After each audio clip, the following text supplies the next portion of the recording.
buenas tardes a todos en este 13º programa de Criptograma Cultural.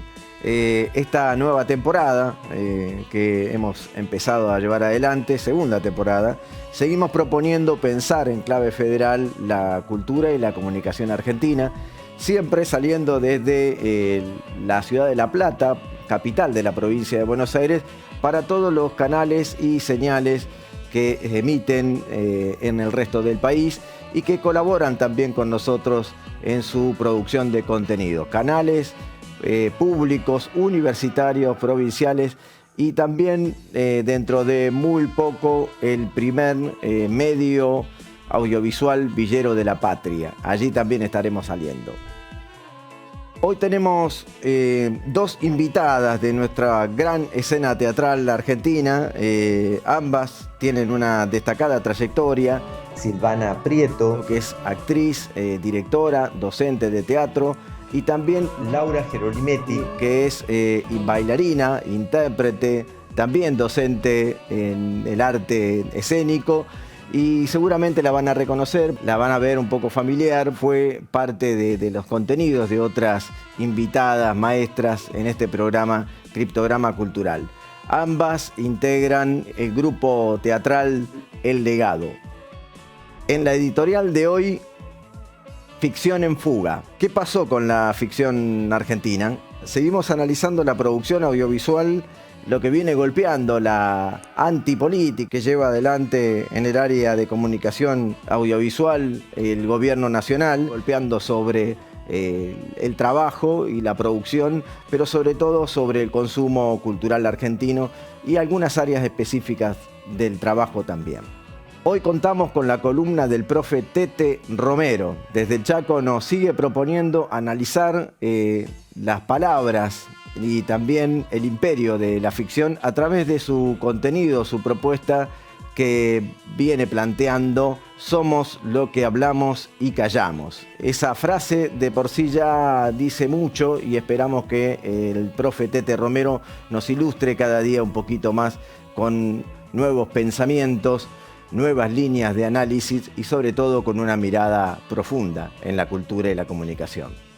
Desde La Plata hacia Mendoza. Desde allí nos comunicaremos con un periodista, locutor, un militante de la comunicación también, como lo es Alejandro Rota, un hombre que ha transitado por la Radio Nacional Argentina y por muchos medios.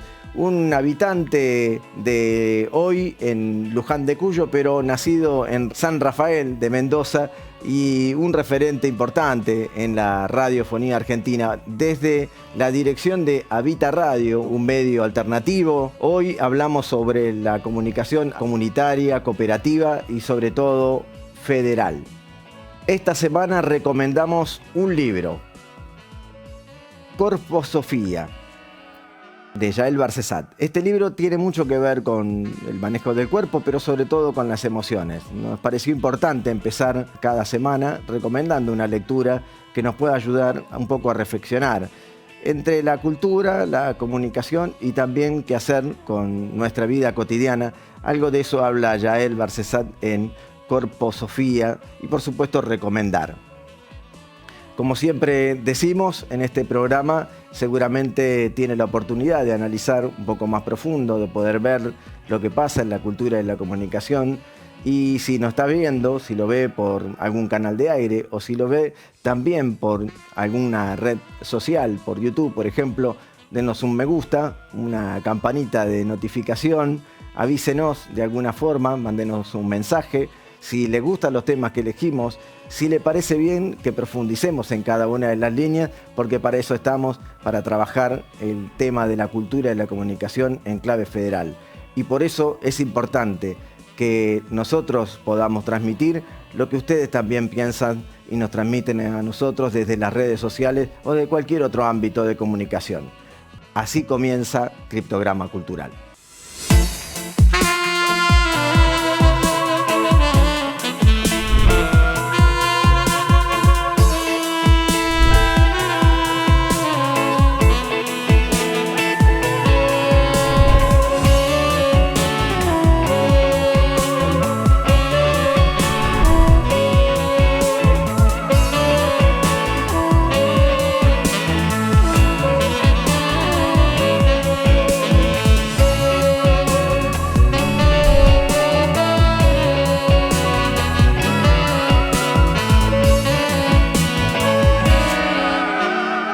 Criptograma Cultural venimos tomándonos un tiempito para hablar de los medios comunitarios, todo lo que le pasa a los medios cooperativos, alternativos, analizar en clave federal también la situación del incumplimiento de la Ley de Servicio de Comunicación Audiovisual, como lo hicimos la semana pasada. Hoy nos comunicamos con un destacado periodista, locutor, militante de la comunicación, hoy director de Radio Habita Radio en Mendoza, tierra cuyana, si las hay, y estamos en comunicación con Alejandro Rota. Hola Alejandro. Hola, ¿cómo te va? ¿Cómo estás, querido? ¿Todo bien? Acá estábamos pensando la cultura y la comunicación en clave federal y por eso quisimos hablar con un hombre que sabe de este tema, de cómo viene la realidad de los medios comunitarios, los medios alternativos en la provincia de Mendoza, porque habita constantemente la radio. Cuénteme. Bueno, Guille, primero que nada agradecerte la comunicación, darte este espacio chiquitito y segundo, ¿cuánto tiempo tenemos? Porque para hablar de todo esto necesitamos por lo menos 1 hora y media, 2 horas y nos vamos a quedar cortos. Este, Vos recién hablabas de la Ley de Servicios de Comunicación Audiovisual, la 26.522. Vos sabés que creo que habría que empezar por ahí, no por el incumplimiento, sino por la vejación permanente que ha sufrido la ley desde el gobierno de Macri y tomando en cuenta lo que ha sucedido con el gobierno de Milei. La ley prácticamente no existe y lo poco que tiene de vigencia resiste absolutamente un incumplimiento total. De manera tal que no hay manera en absoluto de poder fundamentar algo coherente a partir de lo escrito en la ley que hoy se esté cumpliendo. Desde la repartición proporcional del 33-33-33 hasta la desaparición absoluta prácticamente de los medios comunitarios y los medios estatales también, se está abriendo el campo para la posibilidad de que los medios hegemónicos sean cada vez más poderosos. En cuanto a lo comunitario, la situación de Mendoza no es distinta a la situación del resto del país. No llega el FOMECA, no existen los FOMECA, no hay fondos concursables. Las emisoras están cada vez más cerca del cierre absoluto porque no pueden bancarse ni la luz. Y en cuanto a las emisoras que tienen que ver con el 33% del Estado, bueno, están sufriendo las mismas consecuencias que el resto de las emisoras en el país. En Radio Nacional ha quedado, nosotros somos ex trabajadores de Radio Nacional, ha quedado en el total abandono, está casi camino al desguace. Entonces empiezan a surgir posibilidades de los llamados medios alternativos, que nosotros convergemos en esto, utilizando las nuevas tecnologías, porque tampoco el ENACOM te permite la posibilidad de nuevas licencias. Es más, ENACOM está cerrando radios de baja frecuencia aquí en Mendoza. Por lo tanto, conseguir una licencia es prácticamente imposible, ¿no? Alejandro, justo cuando estabas hablando, pasaban imágenes de, bueno, un poco de Habita Radio, otro poco de algunos contenidos que tuviste oportunidad de producir, conducir para la Universidad de Uncuyo, específicamente para Sequia, de las calles, y otros tantos contenidos que tuvieron en su momento un fomento, un subsidio a través de la ley, digo, básicamente, ¿no? En mi formación he transitado el camino de los medios comunitarios y de los medios estatales, los dependientes del Estado, en procesos de formación y de creación de medios y de fortalecimiento de los mismos, ¿no? En algún momento fui representante de Farco en Mendoza, y desde allí empezamos a trabajar fuertemente en el fortalecimiento de algunos medios comunitarios y en la creación de otros. Y después me tocó ser parte de la Universidad Nacional de Cuyo, en el proceso de armado de la radio de la Universidad Nacional de Cuyo, y como vos bien dijiste, el canal de televisión de la Universidad Nacional de Cuyo, que hoy prácticamente está también desguazado absolutamente. y Alejandro, y generábamos volvimos que perseguían a las radios de baja frecuencia, alternativas, comunitarias. ¿Esa es la realidad que nos estás contando en Mendoza también? entre la falta de financiamiento, la falta de guita, la pauta que nos llega. Podemos hacer un capítulo aparte para hablar de la pauta en Mendoza. Yo recomiendo un muy buen artículo que aparece en el diario elotro.com.ar de acá de Mendoza, donde desguaza la pauta oficial, de cómo se beneficia la pauta oficial, 2 o 3 medios hegemónicos, y el resto de los medios pasamos por la miseria absoluta de no tener nada ni migajas para esa pauta, ¿no? Entonces, digamos, la concentración monopólica se hace cada vez más fuerte. Alejandro, te agradecemos la comunicación. Sería muy bueno poder contarle también a la gente cómo puede ver Habita Radio, cómo puede escuchar Habita Radio, cómo puede colaborar, si suscribiéndose o de qué manera participa en la comunicación comunitaria que están llevando ustedes adelante. Nosotros estamos, más que comunitaria, nos gusta decir que somos una comunicación contrahegemónica. Tratamos de ser un modelo de resistencia. Estamos en habitaradio.com.ar. Ahí en la misma página vos podés entrar y hay un link donde dice colaborar con el proyecto y podés suscribirte con lo que realmente quieras. Por ahora estamos solo en radio. Yo soy un bicho de radio, me cuesta muchísimo hacerme a la idea del streaming, pero bueno, los compañeros me están convenciendo cada día más y en poquito tiempo más ya vamos a tener nuestro streaming también.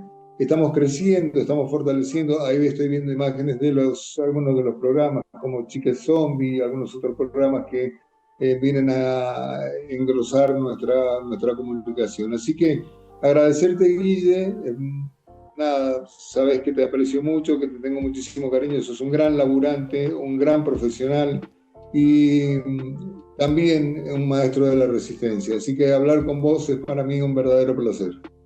Gracias, Alejandro. Primero también nosotros solidarizarnos contigo. Sabemos que de tener el programa de mayor auge en Radio Nacional, tuviste allí una tremenda persecución, tremenda disposición de la gente que habita el odio y que transita los discursos del odio, y por eso desde Criptograma Cultural queremos seguir solidarizándonos contigo, porque también sos un ejemplo de lo que se debe llevar adelante como una comunicación seria, comunitaria, alternativa y contracultural en este caso. Así que muchas gracias por esta comunicación y nos seguiremos viendo y viendo si podemos hacer algún tipo de contenido junto a Habita Radio en común. Perfecto, Guille. Una cosita más, déjame agregar algo como muestra de la desidia del Estado Nacional en la actualidad. Sabes que cuando nosotros éramos gestión en Radio Nacional, habilitamos el auditorio, lo abrimos nosotros, lo renombramos, lo pusimos a full, y durante 2022, grandes ciclos musicales en ese auditorio. ¿Cómo? Grandes ciclos musicales en ese auditorio has pasado. Bueno, durante 2022 y 2023 hicimos más de 120 ciclos musicales en el auditorio. Bueno, el auditorio hoy está total y absolutamente inundado porque se le rompió un caño y no lo pudieron arreglar. Se perdió todo, absolutamente todo. La excusa de la nueva directora es que es culpa de la gestión anterior. Así nos tratan, así los tratan, y veremos cuál será el resultado del pueblo en la próxima ratificación popular en la elección. Muchas gracias, Alejandro, y lo mejor para la comunicación en Mendoza y que siga la resistencia comunicacional también allí. Gracias, Guille. Un abrazo para todos y para mí, para la producción que nos han estado haciendo el aguante ahí con el Zoom. Gracias. Seguimos en Criptograma Cultural.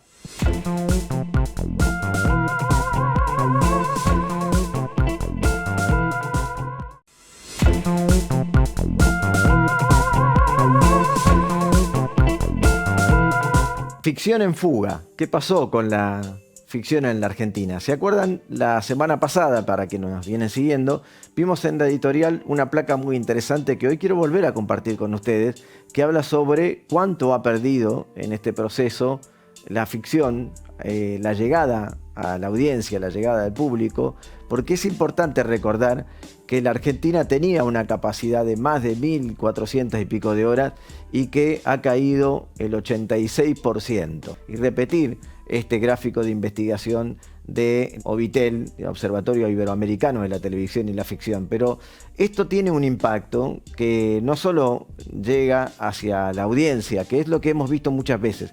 Nosotros hemos hablado sobre el impacto en la audiencia, ¿no? La cantidad de gente que ha perdido la posibilidad de acceder a la cultura, a la comunicación y sobre todo a la ficción. Pero veamos cómo impacta también en el mundo del trabajo. El DEICICA, que es la publicación anual que saca el Sindicato de los Trabajadores de Cine de la Argentina, SICA-ATMA, fíjense que los puestos de trabajo han bajado, están en 20.750, llegaron en su momento a una cantidad que superaba casi más de la mitad. Acá lo que hemos perdido, sin duda, es la cantidad de gente que va a ver películas y contenido audiovisual argentino. 1,1 millón cuando llegamos a tener el 18% del total. ¿Cómo impacta esto mismo en la realidad del trabajo, básicamente, ¿no? Si ven cómo se divide, que tiene que ver con la publicidad, el largometraje, los sectores que están planteando el trabajo, y acá está el promedio de tiempo, medido por promedio de días. Bueno, los largometrajes que cada vez se graban en menos tiempo, y la publicidad que también se aprieta el lugar de grabación, el tiempo de grabación. Un poco hemos perdido la publicidad a pesar de que está en auge. En este caso un trabajo de SAGAI, algo muy importante porque resulta que la encuesta de situación laboral de actrices muestra, no casualmente por las políticas de este gobierno lo digo, que el 75,6% de las mujeres no trabajó de manera remunerada en la actividad de interpretación, en radio, en videoclip, en plataformas, en contenidos audiovisuales y en muchos otros. Se lo vuelvo a decir, el 75,6% trabajó sin remuneración. Pasemos a la siguiente placa. Este trabajo que ha hecho SAGAI nos parece sumamente importante porque habla sobre la actividad laboral, pero además hace una diferenciación sobre el golpe, el impacto laboral que están viviendo las compañeras trabajadoras del sector. Las mujeres y cis se desempeñaron solamente en el 53,4% de manera remunerada. Vamos a la siguiente placa, me gustaría mostrarle cuánto es lo que logran adquirir. Apenas el 12,8% de estas mujeres percibieron hasta 1.600.060 pesos por mes. Ahora van a ver que no es continuo. Solo el 8,8% de las mujeres percibieron el ingreso entre 1.660.000 y 2.160.000. El 55% de esas mujeres son el sostén de hogar. Eso claramente quiere decir o que son mujeres solas por decisión, tal vez, pero si no, compañeros que no tienen trabajo. Veamos la siguiente placa. El ingreso económico de esta actividad en las actrices, básicamente el 79,59% de las mujeres respondieron que en la encuesta no le alcanzó o apenas superó la canasta básica del total en septiembre del 2024. El 58,7% ubicó en la franja de ingresos mensuales aproximadamente de 230.000 a 960.000. ¿Quién puede sostener la canasta básica con ese ingreso? Y el 14,86% de las mujeres percibió ingresos hasta 230.000 pesos. Fíjense que no es casual. Las políticas de este gobierno siempre impactan primero en las compañeras. Y sigamos viendo el análisis en otra de las encuestas. Este trabajo lo ha hecho la Asociación de Editores y Editoras EDA. Habla sobre de qué trabajan esos compañeros y compañeras que editan los contenidos audiovisuales. Fíjense, la pregunta era muy clara. ¿Está trabajando actualmente en el área de edición o postproducción? El 77,8% sí, el 7,2% no está trabajando. ¿Quién está desempleado? ¿Quién busca trabajo? Ese porcentaje 7, 13, 1 supera ampliamente en este momento lo que se encuentra como desocupación laboral. Fíjese en la siguiente placa. En este está el comparativo de lo que logró tener como trabajo en el 2023, en qué puntos de trabajo, sociales, web TV, streaming, productoras publicitarias, canales de TV por cable y otros. Canal de TV abierta. Fíjense que la televisión abierta perdió casi por completo el trabajo, 6,3%, 4,3%. plataformas 45,7%, cuando ve la publicidad 22%, la televisión de aire el 21,7%, y así sigue la caída, pareciera que caída libre, pura y exclusivamente por las políticas o las no políticas de Estado que tiene este gobierno, o las que empujan específicamente a dejar en la marginalidad a los trabajadores y las trabajadoras. En este caso quiero recordarles por qué hablo de políticas públicas. Porque vivimos una etapa de auge, por supuesto, de la televisión abierta. Allí podemos recordar a las políticas impulsadas por el gobierno o por el Estado Nacional. Ven en Terapia, ¿no? Las 13 esposas de Wilson Fernández, El Marginal, entre otras. También La Viuda de Rafael.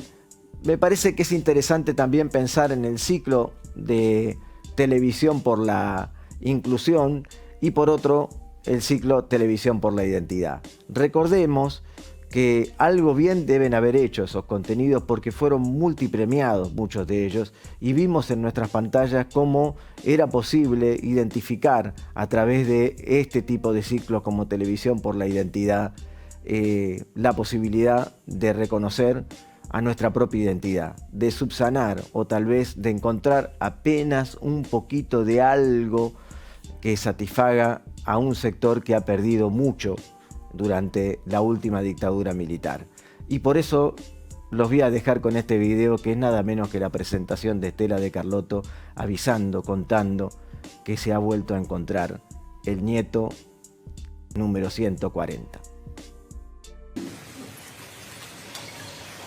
Abuela de Plaza de Mayo comunica con enorme felicidad la restitución de otro nieto apropiado durante la última dictadura cívico-militar.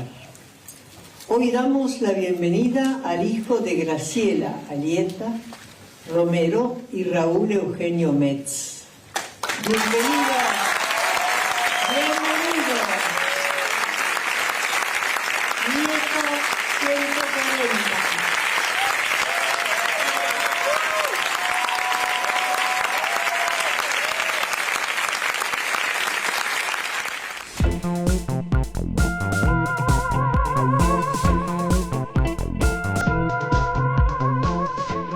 Seguimos en Criptograma Cultural y bueno, ahora disfrutando también un poquito de las obras escénicas, un poquito también del teatro, un poco de la danza. Nosotros nos damos algunos gustos desde aquí, ustedes ya lo saben, y hoy tenemos dos invitadas muy especiales que se han acercado hasta aquí, hasta La Plata, a compartir con nosotros su trabajo. Estoy hablando de la directora y actriz Silvana Prieto, así que gracias Silvana por venir, y Laura Gerolimetti, intérprete, bailarina, actriz. Devenida en actriz. Silvana, contanos cómo es esta conformación de grupo que han desarrollado, por lo menos un avance para empezar a pensar cómo es el legado, ¿no? Bien, el legado es algo de este año que se formalizó. Venimos trabajando hace bastante con Mariela Montes de Oca y Carolina Dardenne. Somos las tres y le pusimos un nombre, le pusimos un encuadre a la compañía para hacer visible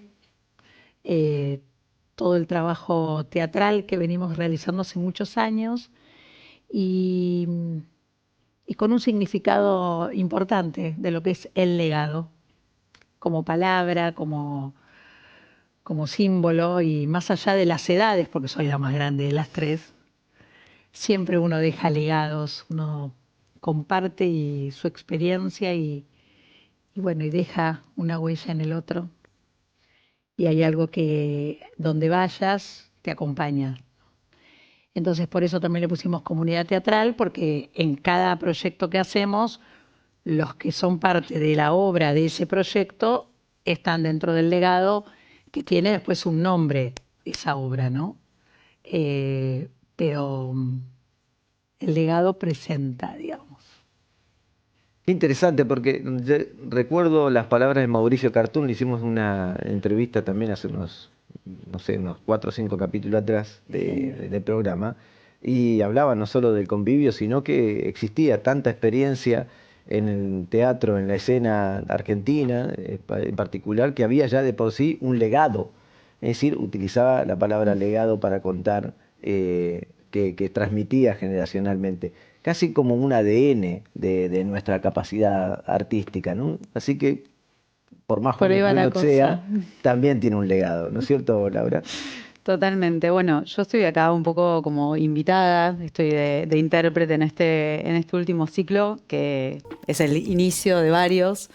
Y la verdad es que es eso, es como recibir esa impronta de quienes, bueno, la ofrecen en este caso, tanto Silvana como Caro como Mariela, y bueno, y también apropiarse un poco y seguir adelante dejando la huella propia. Así que así es.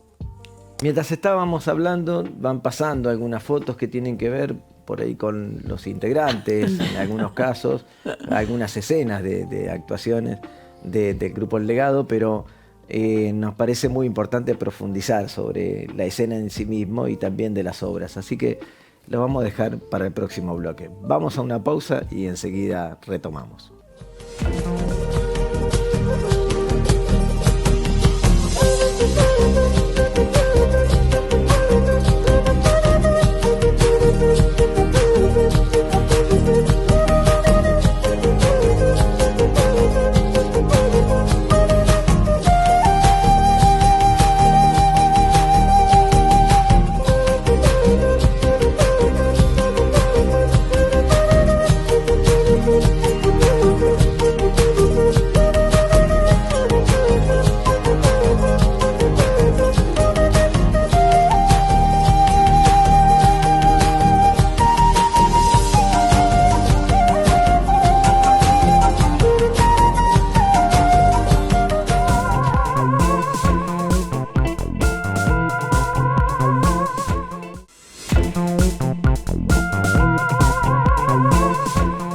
Volvemos a Criptograma Cultural. Nos fuimos a la pausa viendo un pequeño videíto de presentación de La Raíz, también parte del legado, pero tanto Silvana como Laura tienen una experiencia teatral envidiable. Yo he visto, la verdad que de Silvana, una cantidad de obras dirigidas, actuadas, presentadas en la escena alternativa, en la escena off y en la escena oficial también.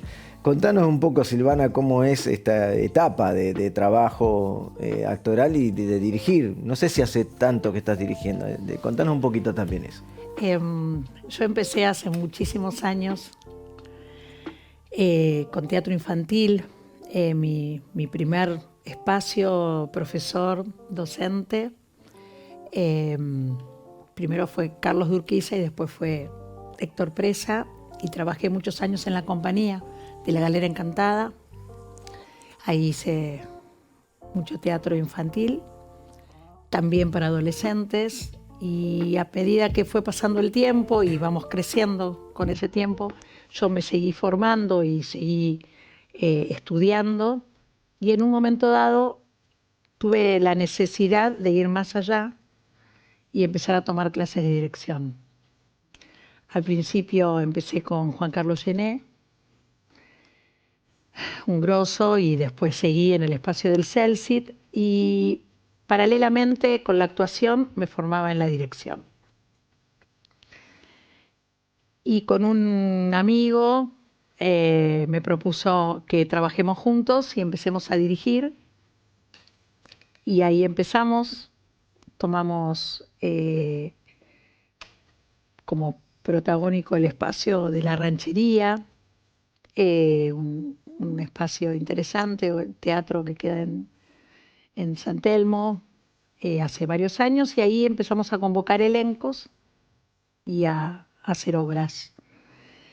Y ahí empecé, paralelamente yo igual sigo actuando, me gusta la actuación, pero bueno, me profundicé en la dirección también. Y yo empecé a estudiar en el 2016, dirección, no, un poco antes, 2015, 14. Y ahí empecé, y bueno, en los últimos, después de la pandemia, Es como que profundicé más en la dirección y todos los años voy dirigiendo algún espectáculo, alguna obra distinta y ya tengo en mi cabeza la del año que viene. Así fue con este ciclo. Marcha es una obra que yo hice hace 40 años casi. Y apareció así en mi vida, dije quiero hacer Marcha y esa fue la obra central y a partir de la temática sumar otras obras similar que tiene que ver con la memoria y bueno, y ahí son 3 obras cortas que es el ciclo que estamos haciendo ahora, que finaliza este sábado y que vamos a continuar, hacemos una segunda temporada en octubre. Nosotros hace tiempo venimos trabajando también un poco con compañeras que vienen, son entrevistadas y que tienen un gran trabajo y recién incluso en la editorial mostraba el trabajo de la Fundación Sagay, de Sagay propiamente dicho, sobre la realidad que viven las actrices y en este caso se me surge preguntarte si es tan complejo también para una directora asumir el rol de dirección, no en el trabajo, sino encontrar el lugar dentro del marco de la escena. Digo, ¿cómo lo vivís vos a esa situación? Sí, es difícil, sobre todo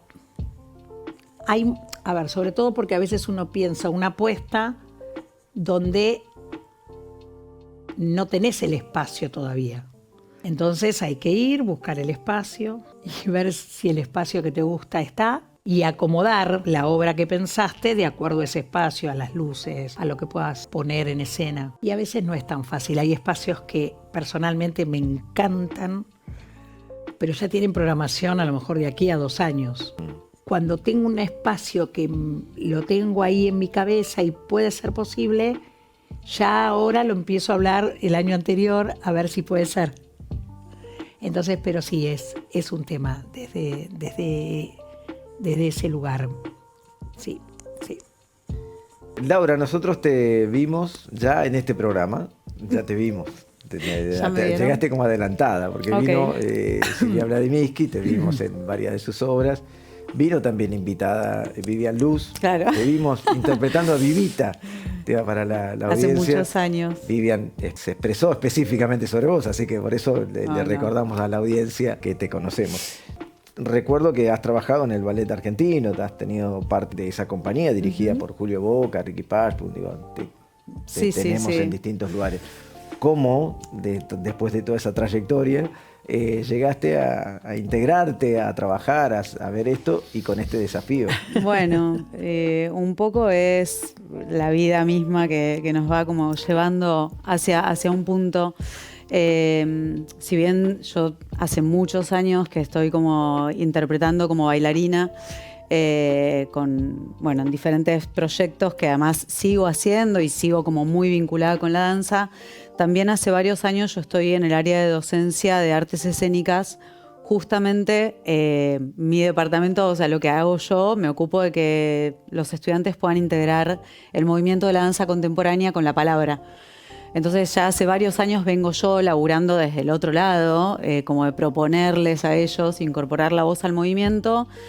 Y bueno, yo me voy también poniendo grande y voy como avanzando en el tiempo y también como intérprete de danza hay muchas cosas que ya no es que no necesariamente no puedo hacer, sino que bueno, las propuestas son otras, son distintas y mis ganas también y mi disponibilidad corporal va cambiando. Y bueno, se me abrió esta propuesta, la verdad es que de la mano de una amiga que es Mariela, muy inesperadamente, esto fue para mí una sorpresa. Y me encontré en un momento de muchas ganas, de aprender cosas nuevas, también de ser como en este sentido la más chiquita del ciclo, en el único sentido soy la más chiquita del ciclo, pero bueno, me convocaron, me abrieron las puertas y acá estoy participando, así que así me encuentra un poco. Empecé como dirigiendo a mis alumnos y de golpe me encuentro como aprendiendo una vez más del lado como del aprendiz y del más pequeño y ahí sacando conocimientos de los que más saben y me encuentro muy feliz haciéndolo, muy cómoda y con ganas de de hacer un poco de camino en esto, así que bueno, así. Y aquí, además de bailar las palabras, Sí. además de bailar palabras, acá también hay interpretación de letra. Sí. Hay Sí, danza sí. también en la obra, además de... En realidad no hay danza propiamente, sino que hay mucha, o sea, es un trabajo muy físico. Justamente Marcha, de las 3 obras del ciclo, es una obra muy física. No es bailada, pero bueno, tiene el cuerpo muy puesto y muy, muy en escena, pero hay texto todo el tiempo. O sea que, bueno, para mí esa parte fue como el mayor desafío, no tanto lo de poner el cuerpo, sino como, bueno, de acoplarlo a la palabra dicha y no bailada solamente y la voz en off y de otro. Así que, pero sí, es una obra muy física. De hecho, creo que de ahí empezó como la convocatoria, ¿no? Como algo de, bueno, hay teatro físico, entonces sumate, nos falta alguien, y bueno, una cosa fue como llevando a la otra, pero bueno, en eso estamos. Muy pocas veces se da la posibilidad de ver teatro con la emocionalidad que uno puede ver ese teatro en un audiovisual. Hay algunas experiencias, como en el teatro, por ejemplo, que es un ciclo que fue muy nombrado, y también pasa con la danza, hay muy pocas. Y yo le voy a proponer a la audiencia que veamos una obra donde, un pedacito, un tráiler nada más, una obra donde participa justamente Laura Gerolimete, que fue pasada al cine y que se llama Te seguiré, que algo tiene que ver también con la propuesta del legado. Hay que todo tiene que ver, después lo vamos a contar.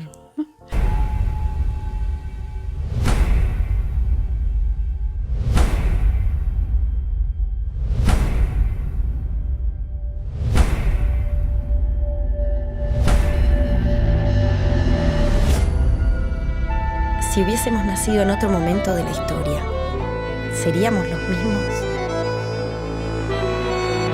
Nuestras vivencias, experiencias o relaciones, ¿serían las mismas inmersas en otro contexto?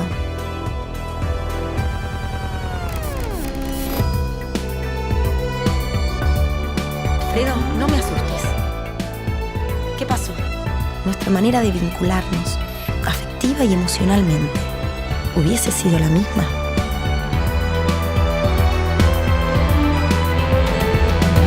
Alfredo, me dijiste que esta vez era en serio. Esta vez es en serio, Ana.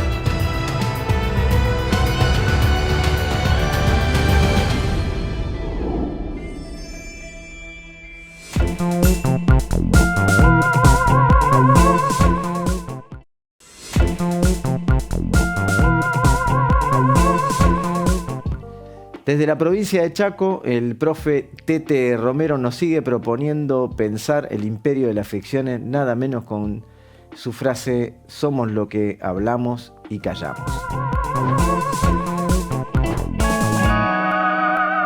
Llegó la pandemia, un nuevo gobierno nacional y popular, pero la pandemia fue la experiencia civilizatoria que nos condenó a vivir como estamos ahora a través de pantallas, infectadura, y aparecieron las palabras para hablar de nuestra situación, áforos, protocolo, gente que empezaba a cuestionar que había una especie de gobierno, estado secreto, estado profundo, que organizó una conspiración, que los médicos eran nuestros enemigos, los científicos eran nuestros enemigos, y que en realidad era una confabulación mundial para encerrarnos, quién sabe con qué oscuros propósitos. ¿Íbamos a salir mejores de la pandemia? Hay algo que se incubó, como en esa película de Bergman, El huevo de la serpiente, que el odio y la humillación padecidos por Alemania durante la posguerra de la Primera Gran Guerra generó el nazismo como la revancha. Bueno, hay algo que se incubó en una sociedad rota y fragmentada, el discurso de un roto. Va apareciendo un personaje que es un stand-upero, Milei, que con gestos más de cosplay, más de meme, más de dibujito animado, empieza a prometer una venganza. Y buena parte de los sectores nacionales y populares, frente a eso que se cernía por no ejercer el pensamiento crítico, empezamos a decir: fingí demencia. Cada vez que aparecía algo que no nos gustaba, decíamos, fingí demencia. Esa es nuestra, ¿eh? Esa expresión es nuestra. ¿Qué significa fingir demencia? Déjala pasar. No se alentó el pensamiento crítico y siempre te vamos a decir en esta columna, no se puede transformar lo que no se comprende. El 65%, según el censo del 2022, de quienes habitamos la Argentina tienen menos de 45 años y un 44%, 30%. Casi el 50% pertenece a la economía informal. Es un emprendedor sin lazos y el 85% de la información que absorbemos viene de las redes sociales, cuando en el 2014 venía de otros medios más tradicionales y solamente un 20% de los dispositivos digitales controlados por 3 grandes mega multimedios que nos trabajan la emoción, los prejuicios, la ira, la violencia y el odio. Fingir demencia no fue mal porque de pronto estamos ahora ante una ficción tan argencruela que hay alguien que nos dice que el Estado es un viejo pedófilo que en un jardín de infantes tiene a niños envaselinados dispuestos a la orgía de ese viejo pedófilo. El Estado como un pedófilo, los derechos humanos como una aberración, la justicia social como una aberración. Y ahora tenés en el nuevo Paca Paca una suerte de elogio antieducativo. No es necesario ir a la universidad. Un elogio de todo lo que podríamos decir es el ADN no argentino que tiene en la educación pública. Su principal valor es la cultura como un factor clave. Ojo, cuando nos llegue una factura de luz muy grande, no miremos hacia arriba, sino y mira cuánto le habrá venido a este vago atorrante que vive a mi lado, y por qué no pagan esto los empleados, pobres contra pobres, hasta que siempre del lado del arte y la cultura popular, el viejo Héctor Germán Westergel aparece reinventado por una serie de Netflix bien argenta, porque ahí está Bruno Stagnaro. Si no viste Pizza, Birra y Faso, Ocupas o Un gallo para Esculapio, fíjate de qué se trata. Y el Eternauta que te enseña que el único héroe que cuenta es el héroe colectivo.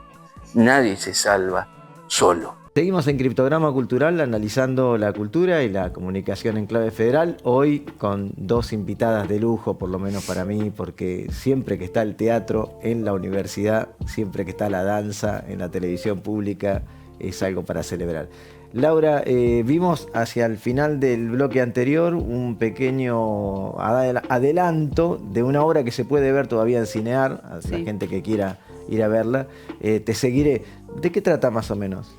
Mira, Te seguiré, es un corto que hizo Pipi Levati hace unos años, que sigue en Cinear. Básicamente es la historia de un hombre a través del tiempo que va relacionándose con diferentes mujeres como si atravesara él los años. Y es súper interesante porque me viene a la cabeza esto que fue doblada. Yo tenía todas las mujeres e incluso quien hizo el rol masculino, Matías, también teníamos una voz en off y todos doblábamos las voces de estas mujeres o de este hombre y lo metíamos con la danza también. Así que bueno, la verdad es que me lo trajiste así, me lo sacaste de la galera, pero bueno, sí, fue una experiencia muy preciosa. A mí me quedó como una experiencia de profundidad en cuanto a la identidad y la búsqueda de la identidad a lo largo de los años, porque pareciera casi una persona en el exilio. Digo, y no sé si se remite específicamente a eso, pero sí tiene alguna semejanza, deja entrever, digamos, en que pareciera esa línea. Yo me gusta pensar hasta dónde llega el legado y cómo es la elección de las obras y de qué tratan, de alguna manera, los temas de la obra de esta puesta en particular. Primero, sí, son 3. La primera tiene que ver con la apropiación de hijos. La segunda, que tiene que ver con la búsqueda de una hermana que estuvo militando, de acuerdo a lo que dice en el texto, en hijos. Y la última marcha, en realidad, está escrita antes y todos los textos que tiene son muy actuales. No está hecha para el momento exactamente de la dictadura, pero está ahí nomás, digo, ¿no? Como que no toca un tema específico, sino todo lo que dice tiene que ver con todo, digo, con todo lo que sucede cuando uno sale a marchar y cuál es el objetivo, a dónde voy. Y hay muchos personajes, porque la realidad es que la obra está hecha con 3 personajes. Y estos 3 personajes van cayendo a medida que dicen textos, y cuando se levantan son otro personaje. Y nosotros la hicimos en este caso con 5, una apuesta distinta. Entonces vos es como que te reinventás, caes y volvés a levantarte con otro personaje, con otro texto y vas hacia otra cosa. Pero todo lleva a lo mismo. Todos tienen voz, palabra, para decir lo que piensan en ese objetivo. Miro así, porque digo, tenemos el objetivo. ¿A dónde vamos con esa marcha? Hay un porqué y no nos quedamos callados. Justamente en estos años que la cultura ha vuelto a marchar, ¿no? Porque efectivamente, digo, nosotros formamos parte también de la marcha que se hizo el 24 de enero del 2024, que hubo una columna que yo conté en aquel momento que después de 1952, una columna que había encabezado Eva Duarte, que volvió a tener una marcha, una columna que decía cultura, así bien grande, pero después, mucho después, en defensa del Instituto Nacional del Teatro, en que no borren las leyes culturales que fueron a lo largo de los años creadas y que lograron el Instituto Nacional, bueno, tantas cosas, el Instituto de la Música. ¿Cómo viven ustedes esta realidad que pareciera especialmente golpear a la cultura y a los actores de la cultura? Pero déjame decir que especialmente a las mujeres de la cultura encima, porque también hablamos con Alejandra Darín, con Lali Espósito, con muchas referentes mujeres de la cultura, donde son especialmente golpeadas. ¿Cómo lo viven ustedes hoy? Mira, yo, permiso, No, lo que a mí me pasa justamente, una cosa que me pasa en este momento con esta convocatoria, es que estoy muy agradecida justamente de poder hacer mi militancia en escena. Porque hay pocos espacios, cada vez menos realmente, pocos espacios no solo para las mujeres, pero sobre todo para las mujeres, donde uno puede, decir, opinar y hacer una militancia desde el arte, que para mí es espectacular. Digo, además de salir a las calles, poder estar activa en este momento me parece como un privilegio, la verdad. Así que así lo vivo yo hoy, reactual. Total. Sí, de hecho hay una parte de la obra que nosotros, comparto lo que dice Lau, que en realidad no estuvo pensada así. Digo, eso es pero uno lo lleva en la sangre. Uno lleva en la sangre las ideas y realmente lo que significa la historia y no darle la espalda a la historia. En un momento dado, nosotros hablamos, entre obra y obra, hablamos de cuántos nietos, nietas recuperados. Y en una semana a la otra, es un texto que digo yo, de 139 pasamos a 140. Y para mí era una emoción decirlo. Y en ese momento reafirmé, y esto es algo absolutamente individual, que lo que estábamos haciendo era lo que había que hacer.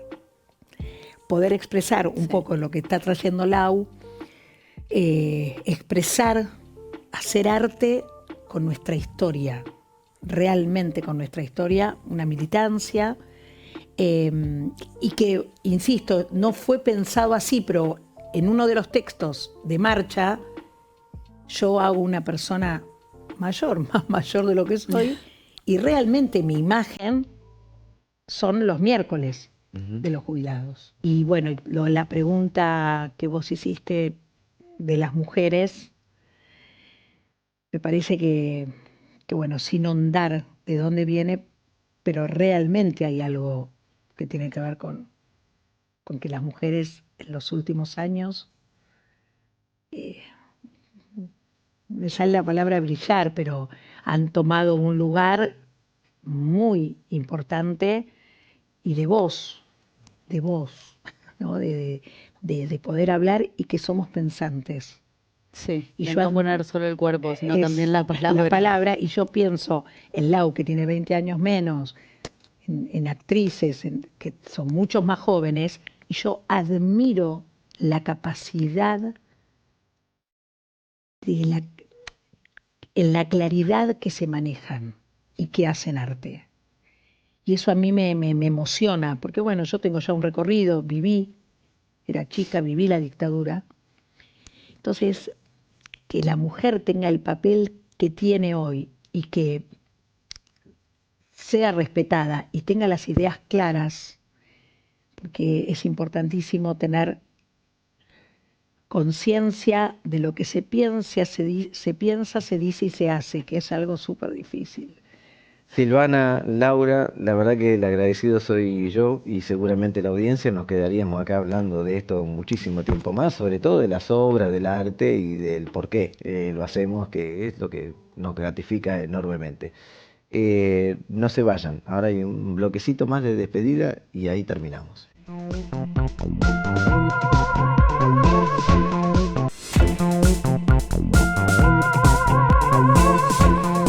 Y se nos acaba Criptograma Cultural. La verdad que cada vez me queda más chico. Uno se pone a charlar de cosas que le interesa, que le gusta mucho a uno.